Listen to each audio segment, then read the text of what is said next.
लखनऊ और दिल्ली तक आपकी आवाज पहुंच सके। भारत माता की, भारत माता की, भारत माता की, वंदे वंदे वंदे। गाजियाबाद में आज के इस रोजगार मेला,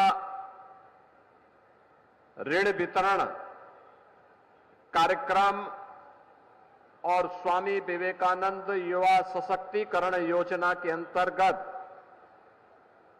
नौजवानों को टैबलेट और स्मार्टफोन वितरण के साथ ही गाजियाबाद की सैकड़ों करोड़ की परियोजनाओं के आज के इस लोकार्पण और शिलान्यास कार्यक्रम में मंच पर उपस्थित उत्तर प्रदेश सरकार में मंत्रिमंडल के मेरे वरिष्ठ सहयोगी, प्रदेश के इलेक्ट्रॉनिक एवं सूचना प्रौद्योगिकी विभाग के मंत्री श्री सुनील शर्मा जी, माननीय सांसद श्री अतुल गर्ग जी, पूर्व केंद्रीय मंत्री general doctor VK Singh ji, माननीय सांसद श्री अनिल अग्रवाल जी, उत्तर प्रदेश सरकार में मंत्रिमंडल के मेरे सहयोगी श्री कपिल देव अग्रवाल जी, राज्य मंत्री ब्रजेश सिंह जी, महापौर श्रीमती सुनीता दयाल जी, जिला पंचायत अध्यक्ष श्रीमती ममता त्यागी जी, माननीय विधायकगण श्री अजीत पाल त्यागी जी, नंद किशोर गुर्जर जी, श्रीमती डॉक्टर मंजू श्रीवास जी, श्री धर्मेश तोमर जी, दिनेश गोयल जी, भारतीय जनता पार्टी के क्षेत्रीय अध्यक्ष श्री सत्येंद्र सिसोदिया जी, महानगर अध्यक्ष श्री संजीव शर्मा जी, जिलाध्यक्ष सत्यपाल प्रधान जी, पूर्व सांसद श्री रमेश चंद तोमर जी, आज के इस कार्यक्रम में उपस्थित गाजियाबाद के मेरे सभी उपस्थित बहन और भाइयों, युवा साथियों, एक साथ 757 करोड़ रुपए की परियोजनाओं, 6000 नौजवानों को टैबलेट और स्मार्टफोन वितरण, 15,000 युवाओं के लिए रोजगार और 357 करोड़ रुपए की ऋण वितरण के इस कार्यक्रम के लिए मंचस्थ अपने जनप्रतिनिधियों को धन्यवाद देते हुए गाजियाबाद के आप सभी युवा साथियों को और गाजियाबाद वासियों को हृदय से बधाई देता हूं। आप सबका हृदय से अभिनंदन करता हूं।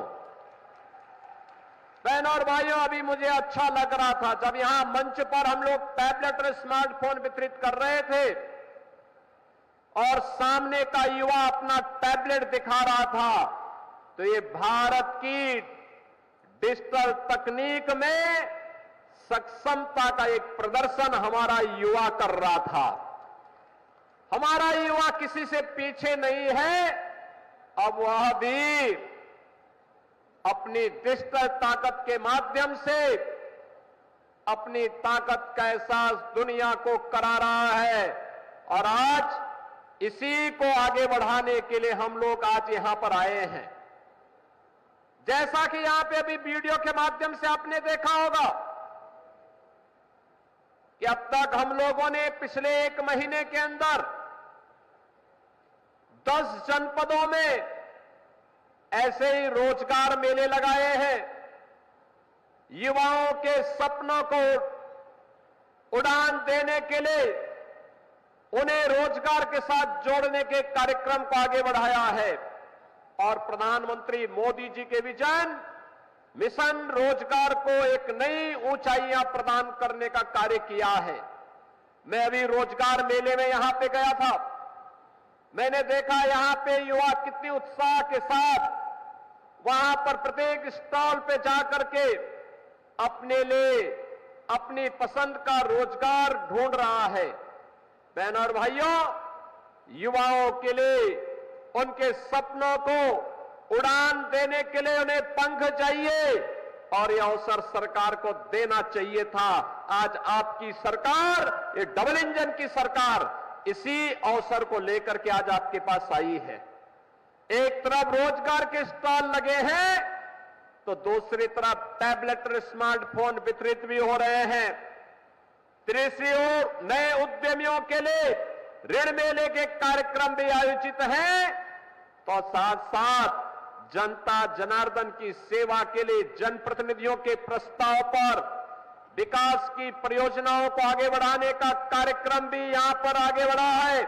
और इन सभी कार्यक्रमों के साथ आज मुझे गाजियाबाद में आने का अवसर प्राप्त हुआ है। बहनों और भाइयों, आज हमारा गाजियाबाद कितना बदल चुका है।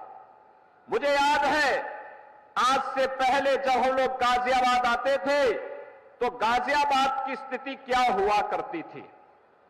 एक तरफ भगवान दुग्धेश्वर नाथ का ये पावन मंदिर और दूसरी तरफ गाजियाबाद की स्थिति, यहां के अंदर 10 वर्ष पहले गंदगी का अंबार होता था, अराजकता थी, गुंडा टैक्स वसूली जाता था और माफियाओं की समानांतर सरकारें यहां पे चलती थी। आज बहनों और भाइयों, मैं कह सकता हूं गाजियाबाद एक स्मार्ट सिटी बन चुका है, स्मार्ट सिटी, और एक सुंदरतम सिटी के रूप में अपना स्थान आगे बढ़ाते हुए जनता जनार्दन की सेवा के लिए अपने आप को पूरी मजबूती के साथ, पूरी प्रतिबद्धता के साथ आगे बढ़ाने का काम कर रहा है। सुरक्षा का भी बेहतरीन माहौल, पूरी विकास की प्रक्रिया के साथ आगे जुड़ते हुए जनता जनार्दन को बुनियादी सुविधाएं देने के लिए आज तत्पर दिखाई देता है। 10 वर्ष पहले, 7 वर्ष पहले जो लोग गाजियाबाद आए होंगे, आज के गाजियाबाद को देखेंगे तो पहचान भी नहीं पाएंगे। आज गाजियाबाद के अंदर 12 लेन का दिल्ली गाजियाबाद मेरठ 12 लेन का हाईवे भी आपके पास है। देश की पहली रैपिड रेल भी आपके पास है, मेट्रो की सेवा भी आपके पास है, एयरपोर्ट की सुविधा भी आपके पास है। और अभी तो हम लोग गाजियाबाद में एम्स दिल्ली के एक सैटेलाइट सेंटर की भी तैयारी करने जा रहे हैं। यहां पर गाजियाबाद में एम्स की स्वास्थ्य सुविधाएं इसी गाजियाबाद में प्राप्त होंगी। इसके लिए हम लोग अपने प्रस्ताव को आगे बढ़ा चुके हैं। बहनों और भाइयों, आज गाजियाबाद उत्तर प्रदेश का पोटेंशियल बनता जा रहा है। यहां निवेश भी है, यहां रोजगार भी है, यहां आधुनिक इंफ्रास्ट्रक्चर भी है। तो पूर्वांचल और उत्तराखंड के भवन भी आज यहां बनकर के कन्वेंशन सेंटर के एक मॉडल जनता की आवश्यक कार्यक्रमों के लिए प्रस्तुत कर रहे हैं। ये रोजगार का माध्यम भी बन रहा है, तो साथ साथ आस्था को भी एक नई ऊंचाई प्रदान करने का कार्य कर रहा है। आज दुग्धेश्वर नाथ मंदिर और उसके आसपास के क्षेत्र की सुंदरीकरण की योजना आप सब देखते होंगे। पहले 2017 के पहले की स्थिति क्या थी? बहनों और भाइयों, 2017 के पहले अगर उन सरकारों का बस चलता तो समाजवादी पार्टी की सरकार, अगर उनका बस चलता, या फिर कांग्रेस के नेतृत्व की केंद्र की सरकार 2014 के पहले देश के अंदर किस प्रकार के नजारे इन्होंने प्रस्तुत किए थे, उनके नजारे थे तो उत्तर प्रदेश सरकार की 2017 के पहले की सरकारों के कारगुजारियां भी थी।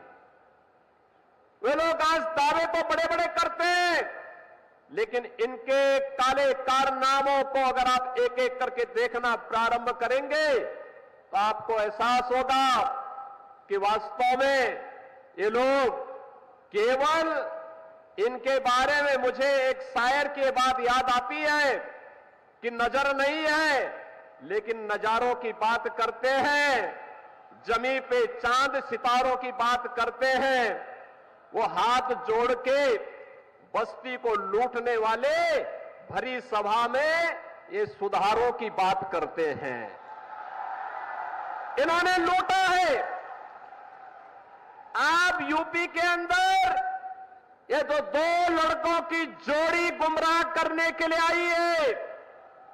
इन्होंने लूटने के सिवाय, अपने परिवार के सिवाय किसी का कोई हित नहीं किया है, कभी नहीं किया है, कभी नहीं किया है। बहनों और भाइयों, इन लोगों को जब भी जनता जनार्दन ने शक्ति दी है तो इन्होंने उस शक्ति का दुरुपयोग किया है, वैसे ही जैसे किसी कालखंड में भस्मासुर ने किया था। आपकी ताकत से ही आपकी आस्था पर प्रहार। अगर केंद्र में कांग्रेस की सरकार हिंदुओं को दबाने के लिए सांप्रदायिक विरोधी कानून लाने का काम कर रही थी, देश में राम सेतु को तोड़ने का कार्य कर रही थी, अयोध्या में राम मंदिर के मार्ग में बाधक बन रही थी, देश के अंदर कश्मीर में उग्रवाद को पनपा रही थी, देश की सुरक्षा में सेल लगाने का काम कर रही थी, तो समाजवादी पार्टी भी तो उसी के नक्शे कदम पर चल रही थी, उसी नक्शे कदम पे चल रही थी। गुंडागिर्दी की चरम, अराजकता की चरम, हर दूसरे तीसरे दिन एक दंगा, हर माफिया के साथ इनके रिश्ते, और समाजवादी पार्टी तो ये माफिया और अपराधियों के सामने, दुर्दांत माफिया और अपराधियों के सामने नाक रगड़ते थे और अपने संस्कार के अनुरूप धर्माचार्यों को ये माफिया बोलते हैं। इनकी प्रवृत्ति तो देखो, औरंगजेब की आत्मा सचमुच इनके अंदर घुस चुकी है। औरंगजेब की आत्मा इस कदर घुस चुकी है कि भारत की धर्म और संस्कृति के प्रतीक धर्माचार्यों को ये माफिया कहते हैं, और जो संगठित अपराध में लिप्त थे, भूमाफिया, वन माफिया, पशु माफिया या संगठित अपराध में संलिप्त माफिया को के सामने ये लोग घुटना टेक करके नाक रगड़ने का काम करते थे, युवाओं का शोषण करते थे, किसानों को आत्महत्या करने के लिए मजबूर करते थे, व्यापारियों को प्लान करने के लिए मजबूर करते थे, और इन्हीं के कारण कैराना जैसी घटनाएं घटित हुई। कैराना से व्यापारियों को, हिंदुओं को प्लान करना पड़ा था, कांदला से प्लान करना पड़ा था, बेटी की सुरक्षा खतरे में पड़ गई थी। लेकिन आज मैं कह सकता हूं कि हमारे उत्तर प्रदेश में, नए भारत के नए उत्तर प्रदेश में आज बेटी भी सुरक्षित है और साथ साथ व्यापारी का भी सम्मान है, युवाओं के लिए रोजगार है, तो साथ साथ किसान भी आत्मसम्मान के साथ आगे बढ़ने का काम कर रहा है। और हमने तो पहले ही कहा है, अगर किसी ने युवाओं के भविष्य के साथ खिलवाड़ किया तो उसके भविष्य के साथ सरकार भी खिलवाड़ करने का काम करेगी। अगर किसी ने युवाओं के सपने में रोड़ा बनने का काम किया तो उस रोड़े को जबरन हटाने का काम करके, उस बैरियर को जबरन हटाने का काम सरकार करेगी, और बैरियर बनने वालों की संपत्ति को जब्त करके गरीबों में बंटवाने का काम भी सरकार करेगी। बहनों और भाइयों, ये गुंडागिर्दी और अराजकता किसी भी स्थिति में स्वीकार्य नहीं। ये नए भारत का नया उत्तर प्रदेश है। नए भारत में आज प्रधानमंत्री मोदी जी के नेतृत्व में भारत दुनिया की तीसरी बड़ी अर्थव्यवस्था बन रहा है। बहनों और भाइयों, भारत का तीसरी बड़ी अर्थव्यवस्था बनने का मतलब भारत के युवाओं के लिए नौकरी की अनंत संभावनाओं को आगे बढ़ाना, युवाओं के सपनों को साकार करने के लिए इस प्रकार की संभावनाओं को आगे बढ़ाना। और इसलिए प्रधानमंत्री मोदी जी ने मिशन रोजगार के एक बृहद अभियान को अपने हाथों में लिया है। उत्तर प्रदेश में हम लोगों ने अब तक 6.5 लाख से अधिक युवाओं को सरकारी नौकरी दी है। उत्तर प्रदेश के अंदर अब तक हम लोगों ने अपने इन युवाओं के लिए नए सुरक्षा का बेहतरीन माहौल देकर के यूपी में पहली बार 40 लाख करोड़ रुपए का निवेश के प्रस्ताव आए और इनमें तेजी के साथ जमीनी धरातल पर उतरना प्रारंभ हुआ है। आज परिणाम है ये 40 लाख करोड़ रुपए के निवेश के प्रस्ताव का मतलब लगभग 1.5 करोड़ नौजवानों को सीधे सीधे नौकरी। वन डिस्ट्रिक्ट वन प्रोडक्ट के माध्यम से भी हम लोगों ने प्रदेश के अंदर नए उद्यम स्थापित करने के लिए कार्य प्रारंभ किए हैं। और अब हमारी सरकार एक नई स्कीम लेकर के आ रही है, वह है मुख्यमंत्री युवा उद्यमी के रूप में।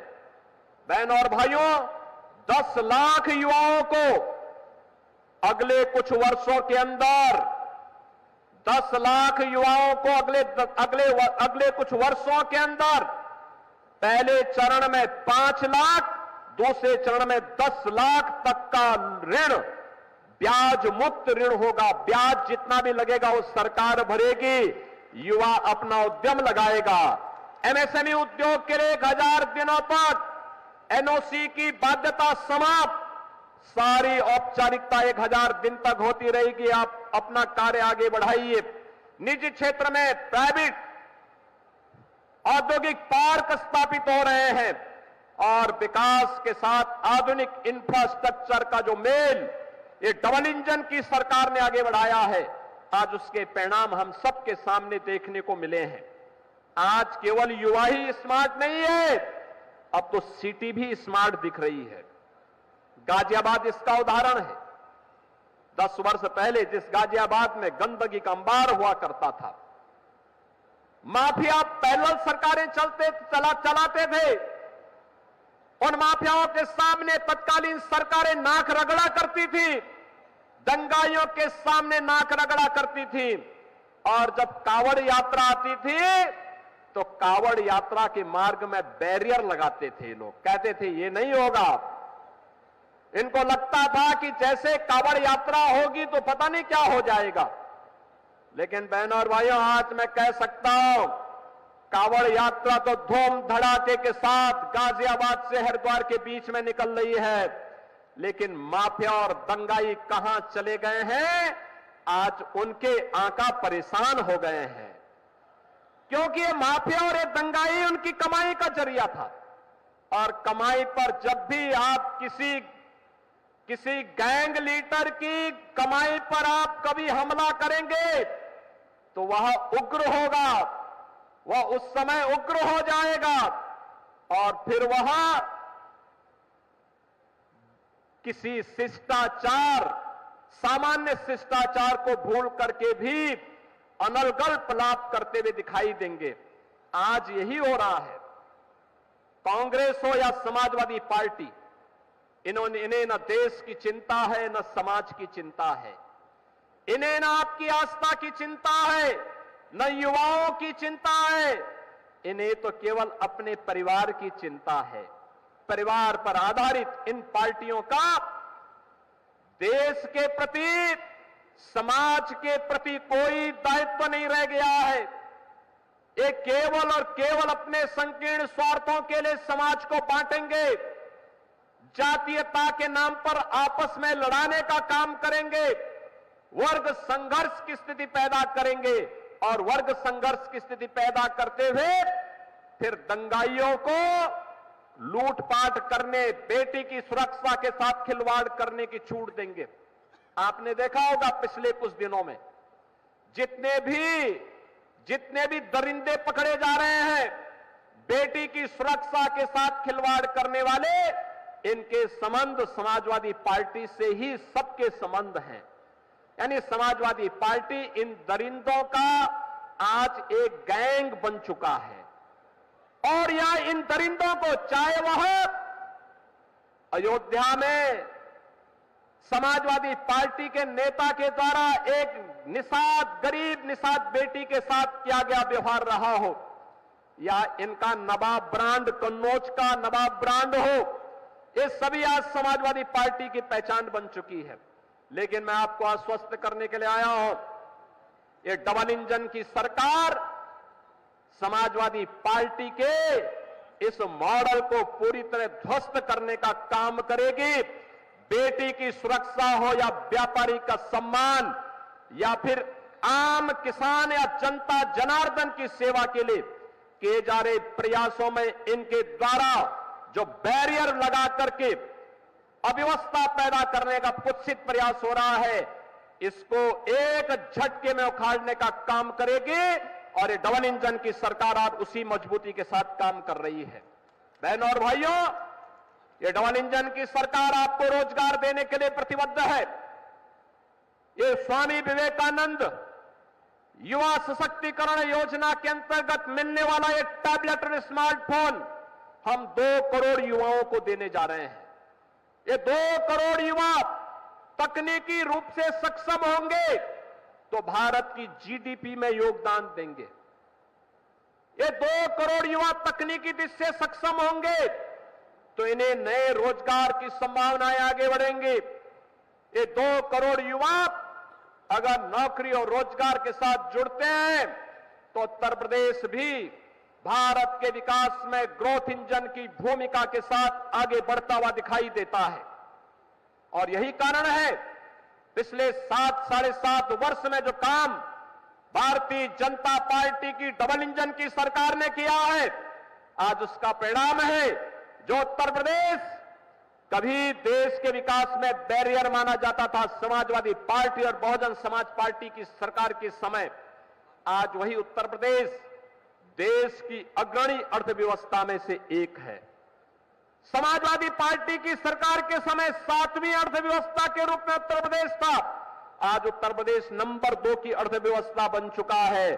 और बहनों और भाइयों, अगले 3 वर्ष हमारे लिए महत्वपूर्ण हैं। इन 3 वर्ष में उत्तर प्रदेश को देश का अग्रणी नंबर 1 की अर्थव्यवस्था बनाना है।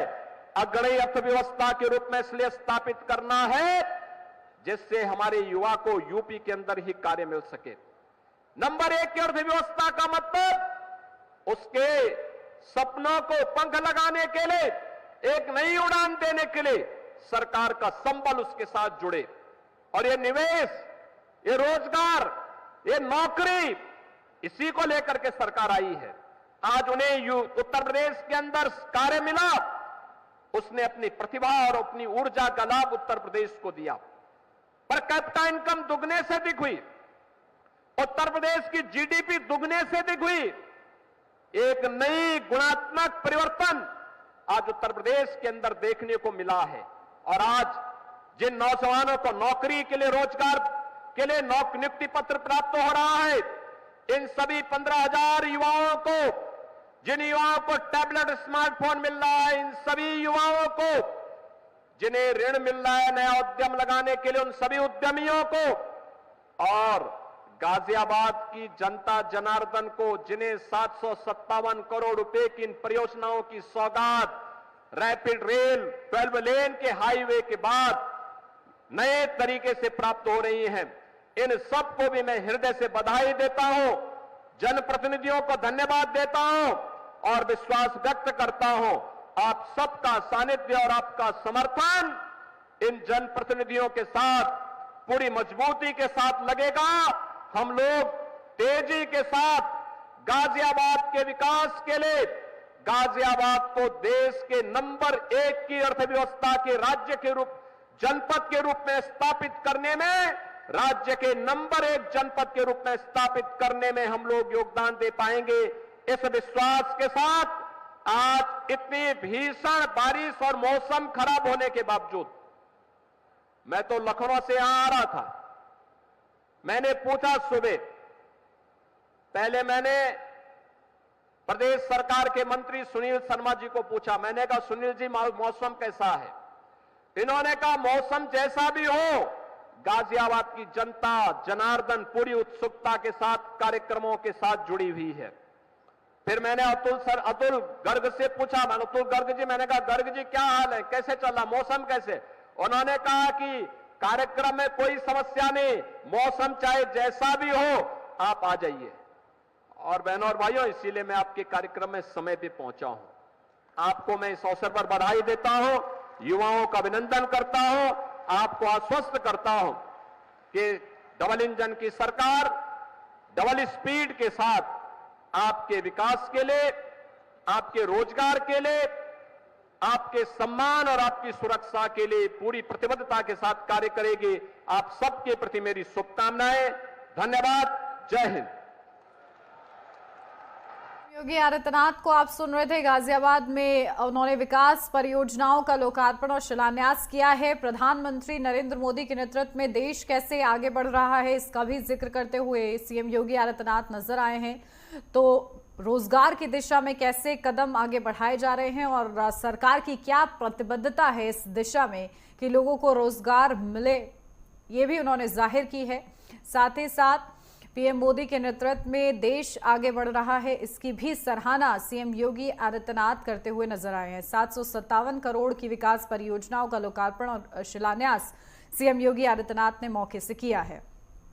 तो तस्वीरें आपको दिखा रहे हैं। खास कार्यक्रम ये गाजियाबाद में आयोजित रहा, जिस दौरान सीएम योगी आदित्यनाथ ने बड़ी ही महत्वपूर्ण बातें रखी हैं कि किस तरीके से सरकार रोजगार की दिशा में निरंतर प्रयास कर रही है, निरंतर काम कर रही है ताकि युवाओं को रोजगार मुहैया कराया जा सके। और साथ ही साथ सरकार ये भी बढ़ावा दे रही है कि रोजगार के अवसर और सृजित किए जा सकें, इस ओर भी बढ़ावा दिया जा रहा है। तो पीएम मोदी का विजन मिशन रोजगार जारी है। सीएम योगी आदित्यनाथ ने ये प्रतिबद्धता दोहराई है सरकार की ओर से। तो योजनाओं के जरिए युवाओं को उड़ान मिल रही है, एक हौसला मिल रहा है कि वो अपने भविष्य को साकार कर सकते हैं। और इसीलिए ये खास कार्यक्रम आयोजित रहा था, जिसमें सीएम योगी आदित्यनाथ ने बतौर मुख्य अतिथि शिरकत किया है। तो करीब 757 करोड़ की विकास परियोजनाएं हैं जिनका लोकार्पण और शिलान्यास सीएम योगी आदित्यनाथ ने गाजियाबाद में किया है। तो पीएम मोदी का विजन मिशन रोजगार किस तरीके से आगे चल रहा है और उसमें किस तरीके से गति लाने की जरूरत है, इसका भी जिक्र सीएम योगी आदित्यनाथ ने मौके से किया है। साथ ही प्रधानमंत्री नरेंद्र मोदी के नेतृत्व की भी उन्होंने सराहना की है कि पीएम मोदी के नेतृत्व में देश निरंतर प्रगति के पथ पर अग्रसर है। तो इन तमाम खास बातों के साथ सीएम योगी आदित्यनाथ ने इस खास कार्यक्रम में शिरकत की है।